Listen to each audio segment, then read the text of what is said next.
Në tjerë zakonshme kisha me thonë për këtë periudhë kohore të korrikut, se mundet me do për viteve në vite mundet me pas në ndryshime të thotë në këto farë paternat meteorologjike. Vitin e kalum kësi periudhe kemi pas temperatura kozat nalta dhe mbi 20 gradë Celsius që ishën rekorde për vendin tonë. Nësa si vjetë për kemi pak një situatë pak ma ndryshe, edhe se dhe mos dita sot me do tjetë ndoshta edhe dita me ftohtë që është regjistruar këtë 10 ditëshën e fundit korrikut, pra për 21 dhe metodën e korrekt. Ndoshta për vitit 2010 apo 2009 nuk kemi pas temperatura ka stulta që mund të rrinë edhe në 20 gradë Celsius. Do të thotë për sot para po me dikun eventualisht nëse shkojnë deri në 19 gradë Celsius. Po për ndryshe për momentin janë temperaturat e ulta 12 deri në 14 gradë Celsius ashtu po sillen. E kemi një lloj sistemi frontal që po vjen për veriut, që faktikisht do të na sjell ca treshëra shiut gjatë ditës sot, para dite dhe mund të vazhdojë edhe pak pas dite. Mirë po më pas dëpërton ajo mosa e ftohtë ajrore, një mosë kozja e ftohtë ajrore që po pritet të zbres temperaturat. Po që shoqërohet me kthjellime. Kështu që do të thotë deri në mbrëmje mandej kemi pastrim të qiellit për vranësinave, pra kryesisht të mot i kthjellit. Mirë po në ndërkohë do të fry pak erë ma theksuar veriore, jo e stuhishme, po erë ma veriore që edhe i mbon temperaturat pak ma tulta. Mendim, është kjo një model i ri i verave që po e përjetojmë, apo është gjithçka e zakonshme? Me qenë se përjetuam, ju tha që vitin e kaluar kemi pas temperatura ekstreme 20 gradë, për kësaj radhe kemi edhe më shumë temperaturat e ulta, përjetuam dhe pak stuhi, jo vetëm në Kosovë, por dhe në rajon. A është një vera apo përjetojmë një verë më ndryshe se zakonisht? Është kjo variabiliteti natyror që quhet meteorologji, kur për vitit në vit në varë do të thotë ato paternat meteorologjike si zhvendosën mbi glob apo mbi kontinentin tonë. Këtëre kemi pas ma shumë ato kupolat e nxehtësisë që kanë qenë ma theksuar ka Evropa perëndimore, edhe temperaturat ishin gozat larta në atë pjesë, do të thotë sidomos fundi i qershorit mbi 40 gradë Celsius, që u thim shumë rekorde në për pjesë të Evropës perëndimore, por mandej patëm edhe një valë tjetër të nxehtit nga korriku, kryesisht në pjesën perëndimore të kontinentit, ndërsa mbi ne kanë depërtuar më shumë mosa pak më të freskëta ajrore që edhe i kanë bërë temperaturat më të ulta, edhe korriku në përgjithësi deri për momentin i ka temperaturat jo shumë të larta për vlerave normale në krahasim me 2 vitet e shkume që ka qenë korriku më i ngrohtë. Po kjo është gjë normale, do të thotë që mundet me pas ndryshime prej periudhave në periudhë. Natyrisht shumica e muajve korrek apo gusht gjatë këtyre viteve të fundit kanë qenë më të ngrohtë, kanë pas temperatura më të ulta, po në fillim të korrikut mundet me ndodhë me pas lëvizje pak oscilime që temperaturat më qenë më të ulta në 20 gradë Celsius maksimale, derisa minimale mundet me zbritë edhe në vlera një shifrore, derisa ditën e djeshme kemi pas temperaturën ka zbritë edhe 9 gradë Celsius këtu në aeroportin e Prishtinës. Po tash kjo ditë e premtja po pritet me qenë si ditë më ftohtë. A do të jetë e fundit kjo dita e premte? Zotri Rugova, a do të jetë dita e fundit e këtyre ndryshimeve të rënjeve të temperaturave kjo e premte? Po, nëse do të thotë këtë premte po priten temperaturat më qenë më të ulta. Për vikend mandej kemi temperaturat pak po fillojnë u stabilizu dhe kryesisht po pritet një më të ngrohtë dhe ma shumë kthjellime me pas. Ditën e diel arrin temperaturat deri në 30 gradë Celsius. E të hanën e kemi prap ndoshta një çrregullim, edhe pse ende nuk ka një besueshmëri shumë të lartë të modeleve, një çrregullim i përkohshëm që mund të ndodhë ditën e hënë, ku temperaturat prap zbresin deri 25-26 gradë Celsius dhe pritën mundësi për ndonjë rrebeshju për gjatë pjesëve të rajonit apo edhe mbi vendin tonë, por jo ndoshta stuhishme, meqense masat ajrore të ftohta që kanë depërtuar mbi pjesën e Evropës lindore dhe mbi Ballkan tash e kanë kriju një farë stabilitetit që nuk mund të sjellin energji të re për këto zhvillime të reve kumulonimbus apo reve konvektive që mundën me na pru stuhi me breshër apo me shi.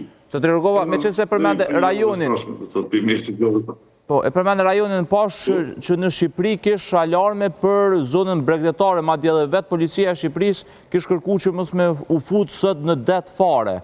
A ka mundësi që shkëlloj ndryshimi nga Shqipëria të vjen Kosovë, apo është duke u larguar? Jo, kjo është, do të përmena në fillim, për ditën e sotme është vetëm një sistem frontal që kalon mbi vend, edhe shkurtimisht salëreshje të qiu, do të tash para dite dhe orëve të pas ditës, po mbromi mëse ne pritën në kthjellime. Tash për Shqipëri mund ndodh atje ndoshta ka pas edhe mund ketë erna pak më të fuqishme, është dhona alarm, po dita e hënë mundet me sjellë më shumë treshuna për gjatë rajonit Shqipërisë. Si do t'jetë vikendi në Shqipëri?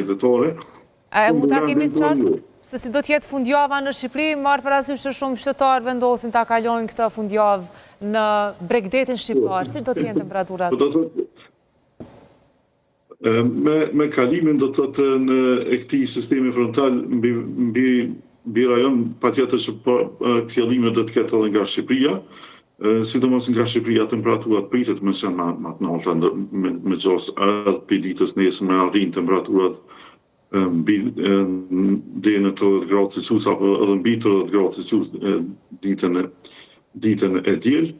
Mirë po tash kryesorja është guxë të përmeni për javë sashme do të e kemi një stabilizim të motit. Kjo është kështë jam shumë ka planifiku pushimet, po do të të shumë modele po përpulsën, do të të që pej mesit javë sashme do të kemi një valë nxehtit apo një kupullë nxehtësisë po pritet mu instalu për gjatë kontinentit evropian, kryesisht pjesëve të Evropës, që patjetër do të shtrihet edhe mbi rajonin tonë, edhe mbi vendin tonë, edhe kryesisht po pritet me kthjellime pa mundësi për treshuna, spaku deri te para të gushtit, ndoshta javën e parë të gushtit, edhe kryesisht me pas temperaturat të larta, do të temperaturat e shkojnë deri mbi. E gjatë gushtit a ka mundësi me u përsërit? Gjatë gushtit a ka mundësi me u përsërit me u rikthy kjo farë fortunë e rrebeshi, breshëri? Natyrisht gushti, edhe gushti është një muj koza e gjatë, do të një ditë patjetër që mundet me ndodhë me pas diçka tillë, po për momentin sipas investinore që i kanë përcjell në fillim të korrikut, gushti po parashihet me qenë muj më nxehtë se korriku. Kështu që po besoj që do të ketë më shumë temperatura më të larta edhe më të kryesisht më stabil. Mirë po gjithmonë duhet me pas parasysh që çfarë do depërtimi i masave të ftohta ajrore që vjen për Atlantikut, që mund me depërtu edhe mbi rajonin tonë, patjetër që mundet me sjellë mandej zhvillimet të këtyre stuhive apo rrebeshëve qoftë me shi apo edhe me breshër, me qenë se edhe diferencat termike janë më të larta, edhe patjetër që ka energji mandej potencial për zhvillime të këtyre stuhive. Por patjetër që mundet me mbetë si mundësi. Po për një herë, për momentin e kemi javën e parë, spaku ndoshta java e parë e gushtit për parashihet me qenë më stabile, më nxehtë dhe të shfrytëzojmë këtë periudhë për pushime, do thotë.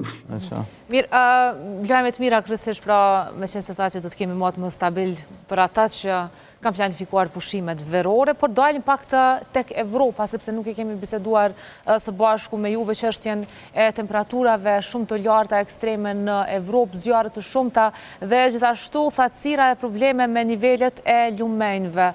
Çfarë është duke ndodhur atje dhe na trego se si po e ndikon El Niño, a ka të bëj me gjitha këto çrregullime fenomeni El Niño? Po do thotë, e përmena në fillim do thotë është një variabilitet natyror që këtë vete këto kupullat të nxehtësisë apo valët të nxehtit po frekuentojnë më shumë Evropën perëndimore, dhe natyrisht ka ndikuar do thotë ajo vala e nxehtësisë gjatë çëshuit mbi Francë dhe mbi Spanjë që e ka thot tukën shumë edhe tash rreziku për zjarreve është shumë i lartë edhe kryesisht pra Franca me Spanjën po përballen me këto zjarre që po janë shumë katastrofike ditëve të fundit. Po kryesisht gjithmonë duhet me përmend që në shumicën e rasteve zjarret kryesisht janë si faktor për durës njeriu, do të thotë qoftë ndoshta ndonjë piroman apo edhe pa kujdesie mundet mu përhap shpejt zjarret për faktorëve tjerë, do të thotë mandej për enave që mundet me fry edhe ato shkëndija të zjarreve të qoftë ndoshta edhe për ndonjë ndezjes cigares, do të thotë nëse nuk e fiks cigaren mirë mundet me kaplu masën e zjarrit, do të thotë janë këto kryesisht 90% rasteve zjarret mundën më shkaktohen për njerëzve, do të thotë ose qoftë për pakujdesisë apo ndoshta edhe zjarrvonje e qëllimshme. Sa i përket El Niños, Gonxhe është ende herët më thonë që është efekti El Niños që për këto temperaturat narta, me qenë se El Niño ende është në zhvillim në patësorin tropikal, do të thotë në patësorin patësorin lindor atje në atë pjesë, po kryesisht po parashihet që deri ka muajt e vjeshtës apo dimrit me arrit atë nivelin më të lartë që po konsiderohet edhe si një super El Niño, me qenë se anomalitë e temperaturave detare do të jenë tepër më të larta se sa El Niño që kanë qenë periudha më të hershme, kështu që tek 2027 mundet me pas mandej në nivel global mundet me pas ndryshime pak më të mëdha, do të thotë edhe temperaturat me qenë më të larta, ndoshta mbi kontinentin evropian apo vitin arshëm ndoshta mbi rajonin tonë mundet me qenë temperaturat pak ende më të larta, do të thotë tek vitin e arshëm apo ndoshta edhe gjatë 2028-s mundën mu pa mandej efektet e El Niños. Po çfarë dimri mund të shkaktoj? Po, se ta që efekti mund të avrejmë ndoshta më tepër gjatë vjeshtës dhe dimrit, çfarë nënkupton, çfarë vjeshta dhe çfarë dimrash mund të kemi nëse do të jemi në efektin e super El Niños? Po, ende të thotë edhe gjatë zhvillimit të atë periudhë, nuk besoj që mundet me prek shumë gjatë muajve dimror për gjatë rajonit tonë, për gjatë kontinentit evropian, po në përgjithësi Gonxhe po flas për statistikave, dimrat e fundit për kemi tepër të butë, do thotë nuk po pres ndoshta që mundet me pas fare dimri të fortë. Kështu që përgjithësi dimri më i butë, jo temperatura ndoshta shumë ekstreme tulta, eventualisht nëse shkojnë deri -10, -15 gradë Celsius, po është ende herët me fuar diçka për dimën. Sigurisht. Më shumë janë spekulime nëse zhytna më shumë në ato detaje. Nuk po zhytemi më tepër. Kryesisht prej statistikave po flas se dimrat e fundit po janë tepër më të butë, thotë nuk ka temperatura ekstrem tulta, po kryesisht po qëndrojnë temperaturat pak më të larta për dimrave zakonshëm që kemi pas viteve 80 apo edhe gjatë viteve 2000 apo 2010 një periudhë, sidomos 2012 që kishim atë dimrin pak më të ftoftë. Mirë, mendim të faleminderit shumë për gjitha këto informacione rreth parashikimit të motit, këtyre fenomeneve, ndryshimeve klimatike dhe super El Niños që i sollen në programin tonë dhe uroj takomi përsëri. Faleminderit, fundjavë të mbarë. Gjithashtu dhe për juve fundjavë të mbarë. Enes, a kina i lajmë tjetër, çka po bojmë? Ja, bëllë, Apo mjaftueshëm lajme kemi sot në këtë mëngjes, mjaftueshëm dhe shpresojmë që shikuesit ta kenë pas mundësimi marrë ato informacionet e duhura për me njëzdu ditën me energjinë e duhur, shpesh herë edhe mjafton ndoshta edhe me lajmet e duhura, sepse dim që jo çdo herë janë më të mirat dhe jo çdo herë ju disponojmë, por fatkeqësisht kjo është realiteti dhe ne jemi këtu për të raportuar. Në ora 9 pres përsëri. Po, sigurisht. Ndërkaq